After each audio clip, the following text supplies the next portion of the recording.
Pleasant morning to you. We are here on a different note. We are presenting to you Mr. Colin Blair, popular racehorse trainer, owner, and racing analyst. As you know, he is the main man on the Open Gate Show. Yes, that platform for previewing and selecting of horses. He is the man there. So we are gonna say pleasant morning to you, Mr. Blair, also. And what is your first take and think? When did you enter racing, Mr. Blair? Cause that would obviously be the first question to ask. How did you get hooked up with racing? Well, we in the Costa had a horse in a little pen in the Sandhurst area in Kingston. In the Sandhurst? Yes, just Yes. above Jamaica House. Okay. And the McCullochs, who uh, used to live in Mona Heights, we were at primary school, and Simon Crosskill, all those guys, and we came to Sandhurst area. That's where Wayne the Costa lived.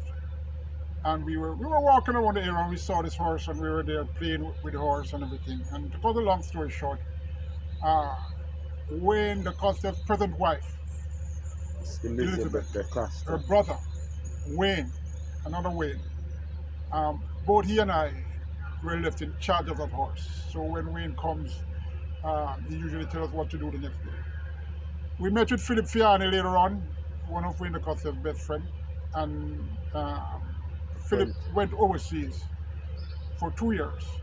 And when he came back, he said to me, well, I wanted to be a lawyer, and he said to me that's what he wanted to be too. So let's get into horse racing. It's easier and it's better. So that's where we started, and we started to come to the track. Philip, myself, and Wayne. Philip didn't want much horses because his family members and family friends wanted to bombard him with a lot of horses, and he says no. The money he saved, he bought 2 horses from his uncle and 2 mares. And one of the horses was Donut King. The Donut King, who was who always ridden by Charles Jose Yes, and Clement Barnes. and Clement Peony Barnes. Yes, a big black horse named the Donut King, who is good over the 5 straight. Oh, yes. Yes. And the first time that horse was going to win, Wayne and I, we went to every betting shop from Papine to downtown to Havendale to Red Hills to Marvally, all over. And we wagered and won. And when that horse won, we bought 2 cutlasses and we went around collecting the money, and that was a memory. Philip Fiani's first win. Was the Donut King? I think so. Okay. My cloud of brain at present. Well, I didn't know at the time because when I entered racing, I saw Philip Fiani training. So you could be the man to tell us those tales. Yes, I knew you had a popular horse you trained called One Drop. Yeah. At the time you had One Drop, Prowler, Circuit Breaker, Real Fast. That is one of Real Fast is a horse. Is the mother of Real Fast is a horse you associated with over by Fiani, Echo Valley. Echo Valley. Yeah. Yes, as she was an Echo Valley. And since you're talking on that, Philip. Yeah. Mm-hmm. At that time, I saw a horse training, a youngster, 2-year-old, by the name of Monday Morning. And I said to the owner, Yeah, we spoke of Monday Morning last week because he had a race running on his name. Yes, Paul Nakri Jedal. Jedal, yeah. And I said to him, that horse looks classical. To cut a long story short, well, Joshua Morrison had that horse, and he wanted to move from Joshua Morrison, and he came to me to give me the horses. As in the man we call Monday Morning, we call Mr. Anderson. Mr. Anderson, yes. And I had 18 horses then.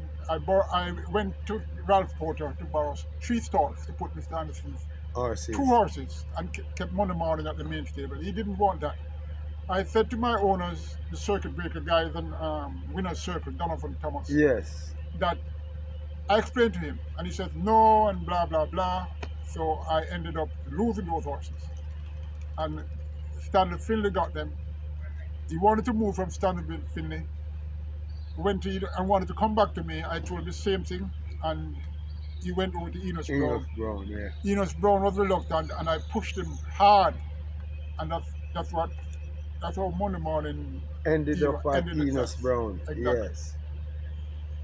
So in terms of your training career, Mr. Blair, how you look at your progression? How did it work out for you? Well, I would say it's very pleasing. I remembered Philip. I was very close to Philip. He's my mentor. I asked him a lot of questions. We were more together than Wayne and I. You learned a lot from him. A lot, tremendous lot, of Yeah. which one of the main thing, he got 2 houses over here, over at Meadowvale for me, at $15,000 a piece. He went to Peter the Kenny. I just won $3 million, and $3 million in those days were a lot of money. That was like 30 or 300 million now. Exactly. So he says, live in one, rent one, because I plan to have kids. And stupid me didn't follow that. But regarding my training, I adapt. Well, Philip normally says, an owner, especially with a young horse, the first time that horse wins, the owner should make enough money to help compensate for what he spent. But I took it further. I won with horses that I deliberately trained away where, for a particular day. Because I strongly believe that the owner should make a lot of money. And that has caused me a lot of enemy. I mean, Philip told me that I should be a little loose. I can't be that hiding my horses. And Oh, you were a more secretive individual. You love to keep your thing confidential. exactly, So that is how you really motion your thing when you were dealing with it yes, throughout the times. exactly. And Because and I must say, I'm gonna cut you just a little here. What you were saying is that some people needed to know that you weren't trying to press yourself on every given occasion when you went out there with a horse. You bide your time at times and pick your spot to know that you don't want to be betting and losing every time, or at the risk to lose every time, so you kind of save it for a particular day and get your thing more rounded and line Right. up to be correct. it's true. Yes, I, so re- I remember because a quick- lot of people don't really understand what you say. You sometimes you took back with the horses in order to make them perform and get fit enough for you to put a stake on it in Exactly. terms of betting. Exactly. Yes, Because Mr. I don't want to have any dangers. Yes, you Yes, want to that's feel free. Free. Yes. Right? I remember quickly, I had a 2-year-old, a maiden horse. He ran 4 times. And he ran against Kenneth Mattis' horse, Restless Fury, who Oh, that's a went big, thick black one you had. Gargamel. Gargamel, Yeah. yes. And the owner said he wanted to gamble $100,000 when that horse is ready to win. So I told him, listen, the horse run against a winner, Restless Fury, and he got beaten by 5 lengths. And I have not done nothing to that horse. I'm going to run him again against Restless Fury in a cup race, and he cannot lose. He didn't need any much. He didn't need any workout, really. I called him the night before. I told him this horse cannot lose.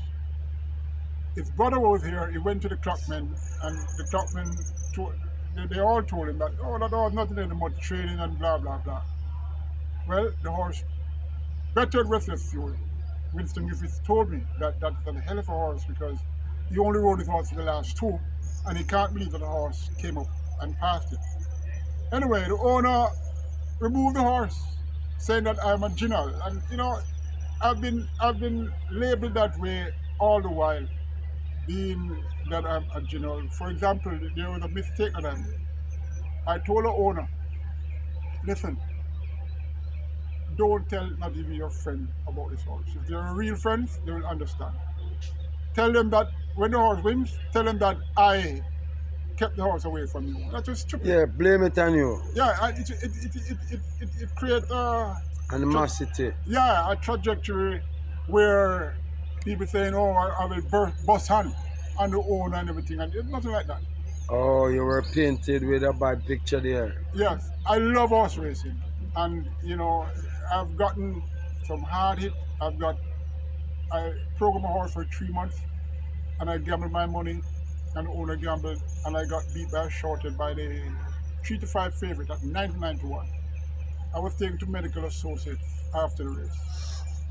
And Took a toll on you. oh jeez, yeah, I'm very simple. I grew right at my mother flat there. I mean, I got everything from my mom. I'm very soft. Oh, you weren't this little rough, wild kid, like tough kid, like That's street smart. yes, Yeah. yes. Another thing was recently with a horse by the name of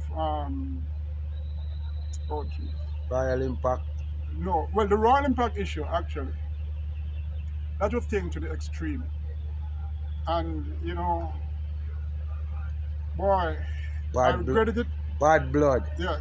It brought up some bad blood. Oh yes, and even with the Thornbird issue, there are a lot of things. I'm super creative, and boy, I went over to the extreme, and it has caused presently a lot of bad blood. I had a horse the other day that got beat with Chachi. What's the name of that horse? I soon tell him name. Remember short Very name. short name. Him was bred by Michael Micros. Bernard. Micros. Look a short ass, man. I name something like. Oh, make we go and talk Yeah, until anyway, we that horse, remember his name. I told the owner that when I break the maiden, that horse gonna improve, and when he goes up into class, nobody gonna want it. Anyway, he broke his maiden. He went up in class. The owner got what? I think it was 80-1 at the fixer, with $100,000 with fixer. First thing. $8 million that. Yeah. So I don't know. I don't know. Aaron Chachi just dart down to his left, losing about 2 or 3 lengths. I would have won that race. Some people say I won the race, but regardless, I was disqualified from second. That was a major blow. You came at it there. Yeah. But my personal life has been a lot of depressed state and everything, and it has brought my health to near death. There were 3 times I sat and I felt my life just coming out of me. I closed my eyes and I prayed. I'm an ardent mental prayer person. I pray anywhere, anytime, no matter how short or long, whatever. Yes. And, a little prayer will do for you. Oh yes. Wherever. And yes. I have recovered a lot, and thanks to those who have prayed for me. Yeah, man. Thanks. Well wishers for you and the well wishers. Exactly, and I'm very happy, and I must say, my eyes presently not as great as before, because Wayne McCroft and Philip Fiani says my eyes are the best that they've ever seen. But I'm glad I can come off the game for, and I can go on the Railbird Corner Show, which is a blessing to the racing fraternity, as well as owners overseas who have been seeing their horses exercising, and I'm hereby applauding the team of Michelle Bash and Mr. Fender in having that creative mindset to have this Railroad Corner Show published to people, publicly to people. Yeah. We do appreciate, before you go any further, we do appreciate you endorsing and giving a prop to our platform, and hats off to you like that. We really do appreciate, and it's taking it really well. Thank you. Thank you so much. Yeah, Yes. In terms of training though, Mr. Blair, I think you have a few youngsters. Do you? Yeah, I do. Oh, okay. Or you have Oh, you three of don't have them? a racer right now. No, You I have, don't. that's what I told her this morning, that you have some youngsters coming up looking forward to the future, and they look good. They really don't look bad. They look shape nice and all of that. They're going Yes. slow. I could have gotten even race horses to race, but you see, the problem with the small trainer, he has to depend on the owner. And if Friday or Saturday morning comes and that owner doesn't show up to pay the groom or the bill, it's a lot of stress. Unlike the big trainers, it matters not because every week they're collecting a lot of Even checks. checks. Even checks So that can carry over. substitute. Yeah, Yeah. exactly. So I refuse those. I refuse having those horses under my care. The future looks well. The present future looks good. I should be getting some horses between now and September, and I am anxious to really train a horse right through to show what my Oh, potential the is. horse that started out under your care and Progresses on. throughout his career. You need a Exactly. horse who runs his career with you. Exactly. Yes. So I'm anxious because horse racing is something that is in your blood. Yeah, horse racing is something that is in your blood. It's very important. It's like a candle. It's like a carrot at the end of a stick. You will lose today, but next week or next 2 weeks or so, you have something to look forward to, and that's what makes horse racing such a great sport. And it has a lot of magnetism. And I just want to see our local horse racing improve. And at times on my show, I make certain comments which I guess the promoters aren't up with it. But Yeah. that is just me. That's why I named the show the Open Gate Show, because it's that broad. So I'll be critical and I'll give praise at the same time to Supreme Ventures. But Supreme Ventures doesn't care about the praise that I give them. They care about what I say that are against them. So So this is like what they say in Jamaica. We stuck with the negatives for a while, and anything positive it just go through and quickly shut down. Shut exactly, down quickly. Okay. exactly. Okay, so we'll continue the show in part 2 with Colin Blair, as we're running out of time this morning. So thank you for stopping by on the Caymanas Punta's Paradise, Mr. Yes, Blair. and I think your most prolific horse, your two most prolific horses were One Drop and Prowler. Yeah, Those are the two horses you like, or when you try with them, they win. Yeah, Prowler made me a fortune. Yes, I think he was a secret man out of Dandelion. Exactly. And One Drop was a rich tradition. No. One Drop was out of One Drop was Secret Man though. Secret Man. Don't remember her mother, you know. Because Oliver was Secret Man, Lila. Yeah, and I should add, all praise to Philip Fiani. He has given me a lot. Prowler, Secret Man, Delilah. He has given me. Oh, Delilah. He has given me. Fast filly. Yeah. Yes. He has given me a lot, a tremendous lot. And I know he is very disappointed in my present status, because I heard him said to Spencer Chung's uncle that I'm wasted talent and I should be the one that is challenging him. But regardless of what, Philip, there's nothing higher that I can give praise to. Only God Almighty. Philip is really a person that the respect is exorbitant. Yeah, he's an icon. Oh yes. Yes. Philip Fiani is a real big man.